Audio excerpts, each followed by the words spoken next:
yaa ngeen jëf mbokk yi ci safo bi ak kóolute bi ci télévision Futurs Médias ñu leen di nuyu di leen jaajëfal waaye itam di leen dalal ci seen beneen numéro bu miroir Covid 19 tey ci àjjuma ji yem ak ñaar fukki fan ak juróom-ñeent ci weeru mai Sénégal amatina limub ñeneen ñu amee mbas mile muy juróom-ñett fukki doomu aadama ak benn juróom-benn fukk ak juróom-benn cas contact lañu fukk ak ñett di ay cas communautaire fukk yi fii ci Ndakaaru lañ ko gis ñeent fukki doomu aadama ak benn ñàkk seen bakkan ñaar fukk nekk ay cas grave maanaam sonn ñu nekk ci mpaj nag buñ ko xaymaa ñu ngi ci junni ak juróom-benn téeméer ak ñeent fukk ak juróom-ñeent ñi wér ñu ngi ci junni ak juróom-ñaar téeméer ak fanweer ak juróom-ñett mbas mi ñaari fan ci weeru mars la dugg ci réew mi boobaak léegi Sénégal mi ngi ci limu ñetti junni ak ñeenti téeméer ak ñaar fukk ak juróom-ñeent weesoo Matam ak Kaffrine fukki région ak ñaar yu Sénégal ñu ngi dund ak mbas mi bokk na ca région bu Diourbel xam ngeen ne njàng ak njàngale dañoo fas yéene ibbiwaat classe yi ñaari fan ci weer wi nu dëgmal foofu nag diwaanu Njaareem woote yi ñu ngi bàyyeekoo fu ci mel ne Ndakaaru wutali ci biir réew mi foofu ca Diourbel itam jàngalekat yi am na ci ñoo xam ne anam yenu amalee tukki ba mu mel ni am nañ ca tuuti jafe-jafe ca Diourbel Mouhamadou Moustapha Ndiaye lañ fay fekk Mouhamadou Moustapha ñu ngi lay nuyu. soxna Fatou fay nañ la di nuyu téléspectateur TFM ñuy seetaan jamono ji di leen dalal fii ci département bu Diourbel démb ci talaata bi premier convoi wu jàngalekat yi bàyyeekoo nañu Dakar jëmale yeneen région yi ñi waroon a ñëw département bu Diourbel egsi nañ ci buntu gouvernance bi ci booru 18h ñoom nag rafetuñ benn yoon conditions yi nga xam ne amal nañ ko seen voyage boobu. c'était des conditions vraiment très difficiles destination bu ñu waxatee dëgg rek te yàlla tax metti woon na avant ñuy jëm am oto bi metti na yëgee trop de monde fii laa dëkk am naa fi ay mbokk bu ma ñëwee facilement mën naa dem mais ñi nga xam ne dañoo dal ci village de Goulet yi moom xamaguma seen situation. maa ngi nii jóge Dakar depuis ce matin à 9h ñu indi ma fii ba oto 18h laa fi yegg si maa ngi nii aw ma point d'attache bi. Tawara fan nga war a dem. may fanaan mooy problème bi peut-être ñoom waroon nañu prévoir loolu. soxna Fatou yi jàngalekat yooyu bi ñu egsee sur place beneen jafe-jafe bi taxaw mooy nu ñuy def ba jote ci seen bërëbu liggéeyukaay yooyu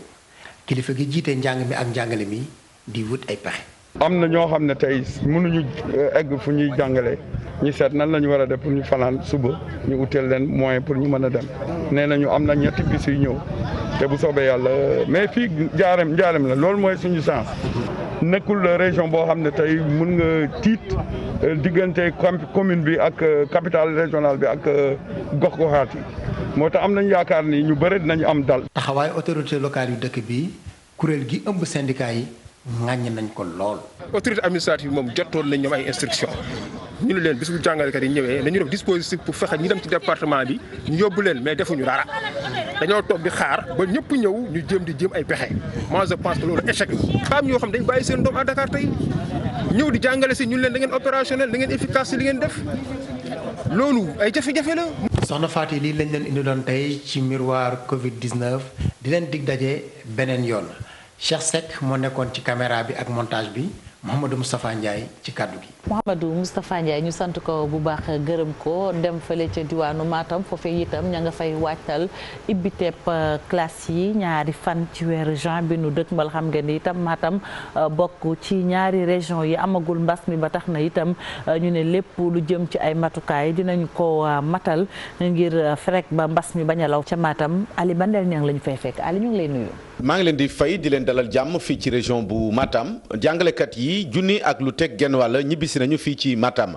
ñu ñibbisi nag ci ab gox boo xam ne ba léegi mbas mi di coronavirus duggagu fi mu waral yenn ci ay laaj ak ay tiitaang yi nga xam ne askan wi mu nga ñu dëkkee bi bis yi duggee ci gox bi ba léegi tax na kon ba ñu daal di doxantu ba ci inspection d'académie bu Matam ñu daal di séq waxtaan ak Mbay Baabu moom mooy inspecteur d'académie bu Matam ci motuwaay yi nga xamante ni jàngalekat seen bopp war nañ ko toogee. waaw dénkaane bi rek mooy ñu suivre protocole bi ndax ci biir école bi que ce soit mu nekk lycée mu nekk collège wala mu nekk école élémentaire enseignants yi ñëw tamit li ñu war a xam c'est des agents vraiment responsables très avisés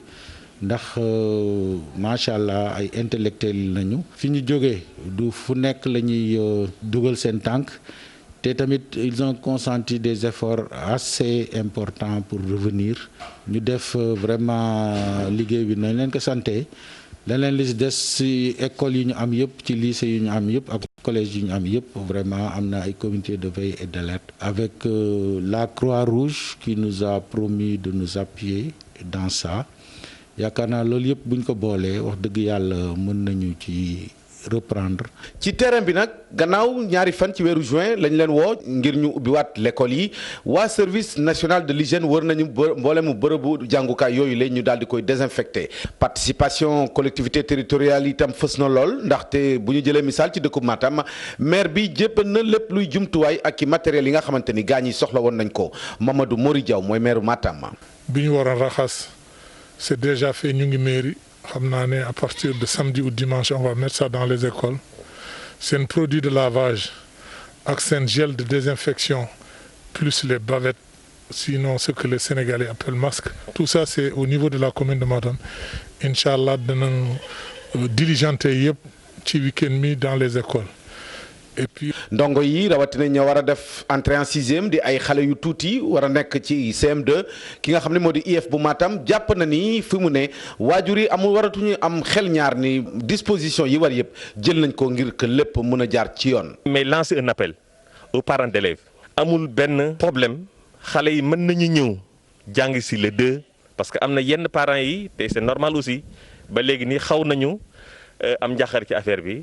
mais mesures yi wax dëgg yàlla duñ ko respecté xale yi war nañ mën a ñëw jàng si. mu nekk kon ci tënk li ñu dajale woon ci xibaar mu ñeel mbas mi miroir Covid 19 fii ci région bu Matam di leen jox dig daje ëllëg ak yeneen i xibaar.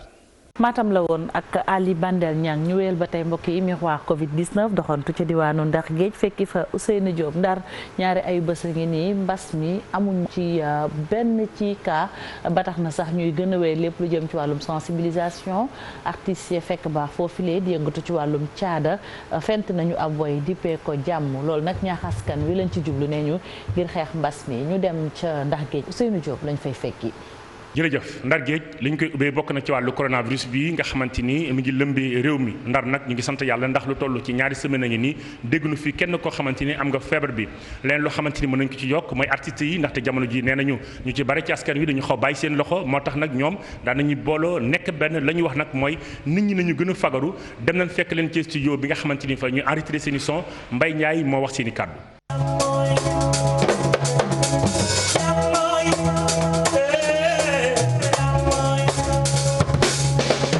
de voix lañu ay acteurs culturels lañu te amuñu lu dul suñu liggéey vraiment feebar bi ñëw dugg ci réew mi ñu wax ko coronavirus vraiment arrêté situation yi arrêté dem gi arrêté dikk gi. waaw feebar bi ku ko comprendre dootoo ko comprendre parce que soo déggee li muy rey ci ay nit ak soo déggee li mu tëral ci ay doomu aadama. buñ lay wax feebar bi boo ko gëmul je pense que ni man nit mënatu la wax leneen loo gën mais li nga xamante ni moo am solo mooy que ñu protéger wu. di ñaan yàlla yàlla jële fi feebar bi ci barke Seydina Mouhamad ñu delluwaat ci jàmm tey wax le ministre de la culture man Mbaye Ndiaye Tilala ak les artistes yi nga xamante ni dañu nekk ci Ndar da nu fàtte wala. parce que ñun tam gis nga ni ñu ngi nii ci biir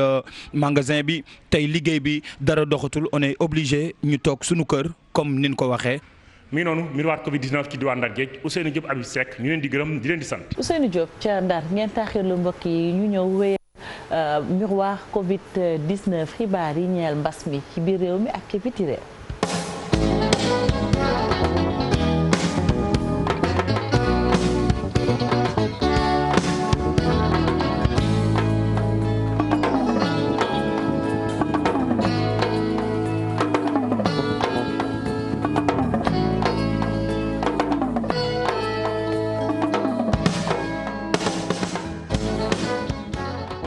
dañuy des ak dendub Afrique bi doxantu ba réewum Côte d'Ivoire fekki fa Cheikh Ibrahima Fall foofu itam njàng meek njàngale mi dooraat na fa waaye itam beneen actualité bu ñu fa fas yéenee waxtaanee bokk na ci aj Makka ak ren gi ak itam la tax mu sooxee du leen lu dul mbas mi moom sax waxtaan na ci ak benn doomu réew mi di Sénégal ca Côte d'Ivoire Cheikh Ibrahima Fall la ñu fay fekk Lamp nuyu nañu la. maaleykum salaam soxna Fatou nu ngi lay siyaar di nuyu sunuy téléspectateur dellu soit ci émission bu mag boobu di miroir Covid 19 tey na ma ànd suma caméraman ñu dugg ci l'école ivoirienne ndax danoo tàmbalee jàng mesures yi nga xam ni moom la gouvernement bi jël ngeen gone mën a jàng ñu seeti ci soxna soo nga xam ni inspecteur d'enseignement primaire la ñu fekk ko fii ci école am muy madame Tokpa ñu déglu ko ci. Inspecteur de l'enseignement préscolaire et primaire, chef de la circonscription de Treichville.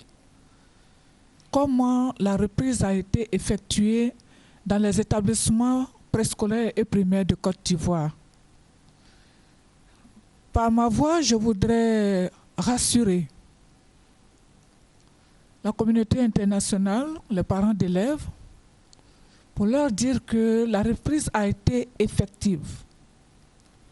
Mais en amont de cette reprise qui a eu lieu le lundi 25 mai, il y a eu des travaux préliminaires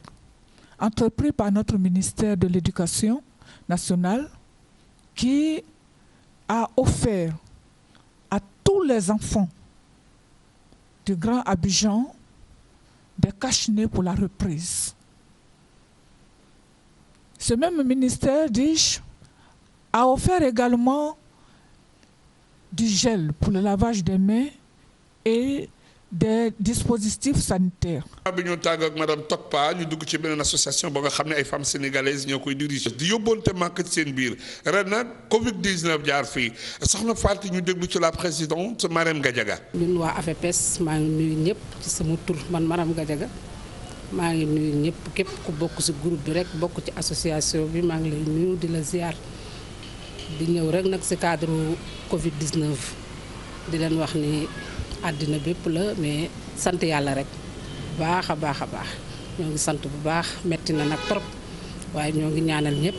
képp koo xam ne dal na la rek ñu ngi ñaan nga jóg ci jàmm ak salaam te kenn bañ a tëdd metti na nag ndax laal nañu heure bii daana fekk ñun ñëpp waa association bi ñu def suñu conférence ba ñu war a aji màkka dem màkka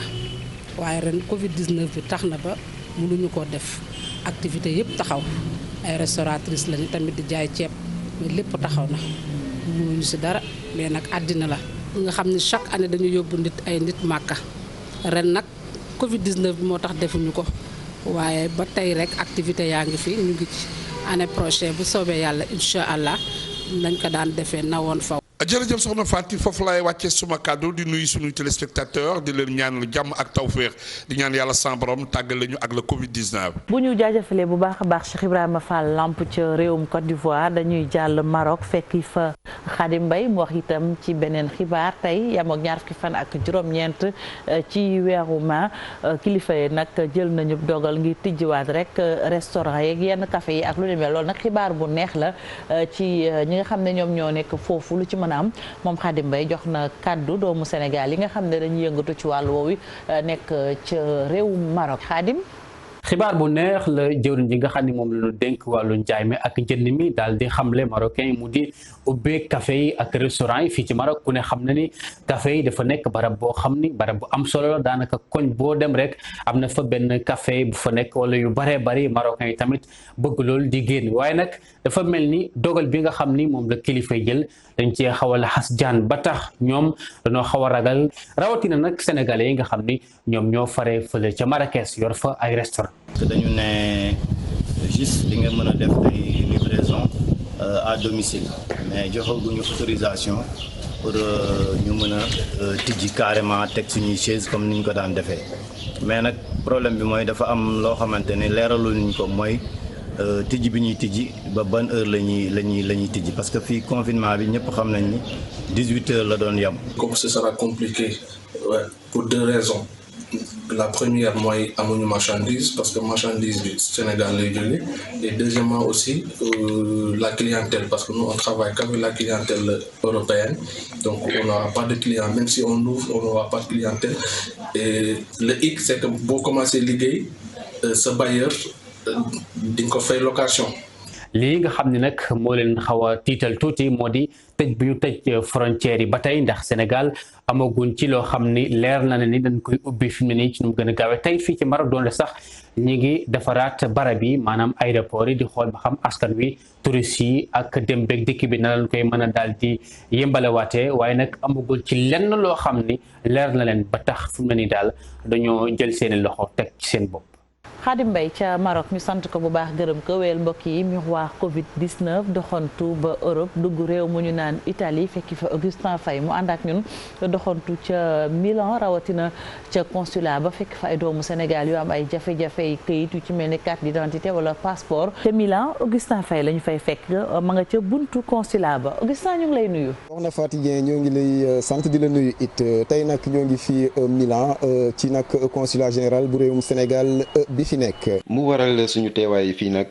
doomi réewum Sénégal yi di fi ut nag ay kayit mu di passeport carte d'identité ak yeneen xeeti kayit mu yitte leen ci réew mi nga war ko fa mën a amit bu nekkee ne matukaay yi jëm ci mbas mi taxoon nag ñu ajoon seeni yëngu-yëngu consulat googe ci ñaari weer yi ñu génn ubbi waat nañ nag seeni ay bunt ngir rek mën a diweelaat liggéey gi. ñu seetlu ne ci fan yi ñu bëri nag a ngi fi di teer rek ndax rek lijjante seeni bopp ci mbirum kayit waaye nag mu tombek jamono ji nag Italie di waaja nag régulariser ñi fi amul kayit te ñooñee am passeport nag yitte leen lool ñu di ko fi wut si nag waaye it di jógee ci diwaan yu bëri ci Italie. lañ ca seetlu nag moo di rek ne dajaloo gi nag bëri na lool ca buntu consulat ga te nag réewum Italie di ko aaye ci jamonoy mbas mi ñu di dund ñenn ca ñoom di ko nakalu nag bu baax ndaxte rek mbas mi a ngi fii ci réewum Italie ba tey raax ci dolli nag ci Lombardie gi consulat gi féete. ñoo ngi nii dajaloo fi lii lépp manque d'organisation dong la.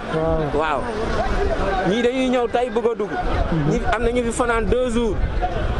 ñoom la ñuy rappel nii ñi si des nañ toog si ginnaaw ñii liggéey si biir it leen liggéey defuñu ko ni mu waree kayitu tubaab bi sax boo koy jot soo demee coono bi nii doo ko fa daj am na ñu fi def 3 jours c'est pas normal du tout. Sénégal dañu waroon a organiser wu Italie li fi nekk ci Modou Modou macha allah car macha allah bëri na parce que boo xoolee man zone bi ma jógee zone Toscana li fi ñëw si waa zone Toscana rek ma doon na journée boo xam ne journée déposition la war a nekk jaaduwul 300 personnes ñëw fi pour déposer benn jour loolu du dëgg du yoon loolu la ñuy naxarlu te ñun Modou Modou yi waruñu ñoo xeet daa lu ñu dugal Sénégal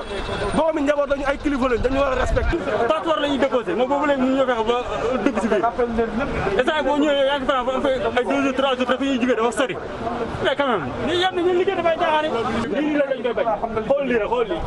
li xam ne risque la si feebar bi nii mais quand même dañ bàyyi tàmbali liggéey dañ bàyyi caaxaan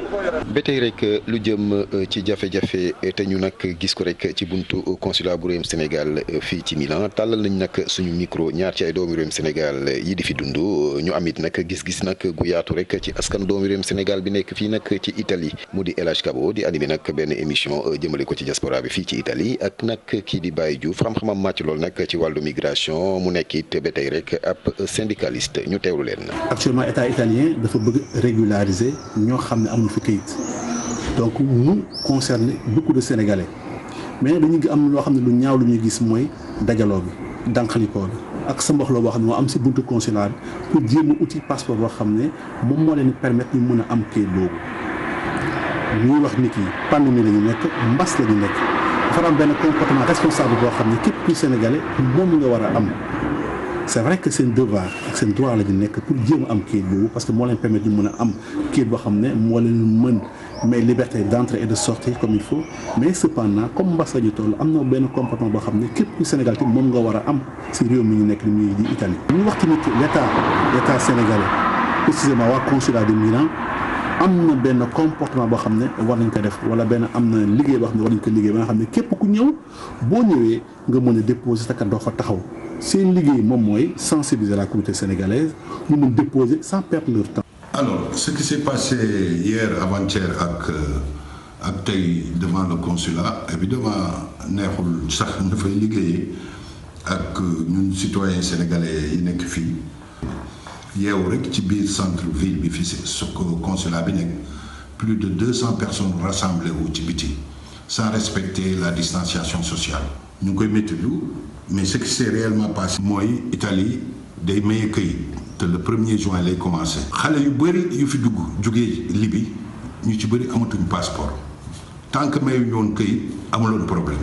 mais léegi nag suñu mayee këyit ñoom ñëpp dañuy bëgg passeport. coow nañ ci ministre de l'intérieur il paraît mu ngi mobiliser une commission ñu ñu renforcer consulat yi c'est une excellente chose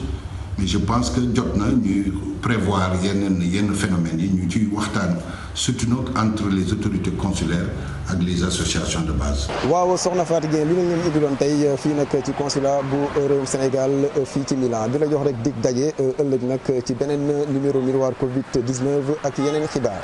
Augustin Faye ñu sant ko bu baax di ko gërëm di leen xamal ni consul général bu Sénégal foofu ci Italie di ngeen ko am ay kàddoom ci suñu yeneen numéro yu miroir Covid 19 ñu jeexalee ak États-Unis d'Amérique xam ngeen ne fi mu ne nii jamono ji ñuy àddoo coow yëngu na fa benn doomu Amérique bu ñu fa faat takk der bi nag moo ko faat indi coow lu bëri ak fitna faatuk moom George Floyd moom lu ci mën a am rek beneen ponk boo xam ne itam ñoo ngi ko fay waxtaanee muy ibbiwaat néegu yàlla yéen a ngi doon dégg fan yee Donald Trump ak kàddu yi mu ci yëkkati El Hadj Ndaw jox na kàddu kenn koo xam ne nitu diine la imam la fekk baax fii ci réew mi di dund ca Amérique El Hadj Ndaw. soxna Fatou Dieng ginnaaw bi ñu la nuyoo téléspectateur bu TFM yëpp tey nag fii ci États-Unis lii ay di jàmbat li ñu gën a waxtaanee mooy mbokk moom nga xam ne nii dañ ko faat muy George Floyd di nit ku ñuul nekk ci Minneapolis niñ ko reyee ñu ngi ko doon dégg muy wax ne mënuma noyyi I cannot breathe teewul police bi jàpp fi mu jàpp rek daanaka mun nañu wax ne dañ ko faat wante loolu yegguñu fa kon nag fii ci États-Unis ñaari virus lañ fiy xeex muy coronavirus ak injustice muy loo xam ne nii incha allahu rabbi niñ ko seetloo ba gis ko mooy dëkk yu bëri tamit ñu ngi ànd ak mbokk yi leen wan ne ñu ngi koy ñàkk rafetlu boo demee dëkku mel ne Californie dëkku mel ne New York ñoom ñëpp ñu ngi ànd di wane ne loolu rafetlu wuñ ko ndax dafa yàgg am ci dëkk bi maanaam nit ku ñuul ay policiers di ko farcé buñ ci jógee dara du ci xew leneen li nga xam ne tam mën nañ ko jàpp ba tey mooy que ne fi nga xam ne nii mooy États-Unis d'Amérique plus de 100 000 morts am nañ ko tey dëkk yu mel ne New York ñu ngi koy waaj a ibiwaat ñuy am moins de 100 morts par jour bi ñu mujjee xool ils étaient en 79 noonu la amee ay dëkk yoo xam ne nii tey ci Amérique yu mel ne Kentucky ak yeneen dëkk yoo xam ne am nañ plus de 1000 morts par jour pour wane rek ne feebar bi mu ngi fi mu newoon ba léegi na ci nit ñi gën a jël au sérieux ki nga xam ne nii docteur la wante imam la moom mooy ñëw tey wax ñu li nga xam ne nii sortie bi nga xam ne Donald Trump def na ko wane ne néegu yàlla yi lu am na si ñoo xam ne nii dafa essentiel si ñoom ñu war ko ibbiwaat danañ ñëw wax ñu xalaatam ak gis-gisam dina nekk lu am solo. asalaamaaleykum wa rahmatullahi taala wa barakaatuhu mbokki sénégalais yi ak fu ngeen mën di nekk man seen mbokk docteur Abdoulaye Ndaw di ilimaanu communauté sénégalaise bi nekk fii ci Michigan ci États-Unis maa leen di nuyu di leen ziyaara di leen balu xaq di leen baal xaq di ñaan yàlla mu boole ñu baal di ñaan yàlla koor gi ñu génn mu nangul ñu ko te jéggal ñu ci suñuy rëcc-rëcc di ñaan yàlla it képp koo xamante ne nii yaa ngi jànkoonteeg mbas mi ñu woowee coronavirus yàlla musal la ci te def ko muy purification intérieure rek bu extérieur ñi mu dalagul mu musal leen ci ñi ci faatu mu yërëm leen. dégg ngeen ne président def na déclaration ne barabu julleekaay yi sax boole na leen ci place yu essentielles yi waaye nit ñi dañuy jël seeni matuwaay bu ñu demee ci jàkka ya jàkka ji du passé 20 personnes te nit ñi dañuy jël seen social distancing entre ñaar ñi ñu nekk 1m80 te nañu fàttali ko xaddis yonent bi mu ñu wax nañu su mbas nekkee ci réew bu leen fa dem bu ngeen nekkee ci réew mbas ne fa bu leen fa dugg dañu fàttali ko tam yàlla moo ñu wax ne ñu topp yàlla topp yonent bi topp ñi nga xam ne ñooy ay yor autorité ci suñu kaw wa ulil amri minkum ñooñu kat ñooy docteurs yi te ñu ngi déglu yu moytu kon maa ngi dénk sama mbokk yi toog bañ a def dara yombut waaye kuy génn nga fexe takk say masque sol say gants tey moytu ndaje yi mën a ñàkk nañ ko moytu yàlla ñu ci yàlla doole musal yàlla ñu yàlla aar yàlla yàlla aar suñu njaboot aar suñu réew musal ñun ñëpp ci saytaane si. fa soxna Fatou Dieng lii lañ leen indiloon tey di leen wax jàmm ak jàmm fu jàmm newul dara newu fa Black Lives Matter. El Hadj Ndaw la woon ca États-Unis d'Amérique ñu koy sant bu baax gërëm ko yegsi nañu ci cëppaandaw miroir Covid 19 fàttali leen li ci gën a fës tey ci aljuma ji ñaar fukki fan ak juróom-ñeent ci weeru mai atum 2020 Sénégal am na juróom-ñett fukk ak benn limub ñeneen ñu amee mbas mi juróom-benn fukk ak juróom-benn yi cas contact lañu fukk ak ñett yi di ay cas communautaire ñeent fukki doomu aadama ñàkk seen bakkan ñaar fukk sonn lool ñi ne ci paj bu nu ko xaymaa ñu ngi ci junni ak juróom-benni téeméer ñeent fukk ak juróom-ñeent ña wér ñu ngi ci junni ak juróom-ñaar téeméer ak fanweer ak juróom-ñett mbas mi bu duggee ci réew mi ba léegi Sénégal mi ngi ci ñetti junni ak ñeenti téeméer ak ñaar fukk ak juróom-ñeent limub ñi ko amee Matam ak Kaffrine ñoo muccagum lu ko mooy yeneen fukki région ak ñaar yi des ci réew mi jot nañ seen wàll ci mbas mi mbokk yi miroir Covid-19 la woon fii ci télévision Futurs Médias cant ak ngërëm ñeel na leen yéen suñu téléspectateurs naka noonu correspondant yi ñu ne ci biir réew mi ñu ne ci biti réew équipe technique équipe de coordination aljuma mubarak jox leen dig daje ëllëg ci kàttanu yàlla suba ci aser ji di ngeen ci ànd ak Ibrahima Kane ci miroir Covid-19 fàttali mbokk yi li ñu naan geste barrière ñàkk sa bopp ñàkk ña ngay jëflanteel yàlla na borom bi sàmm ñu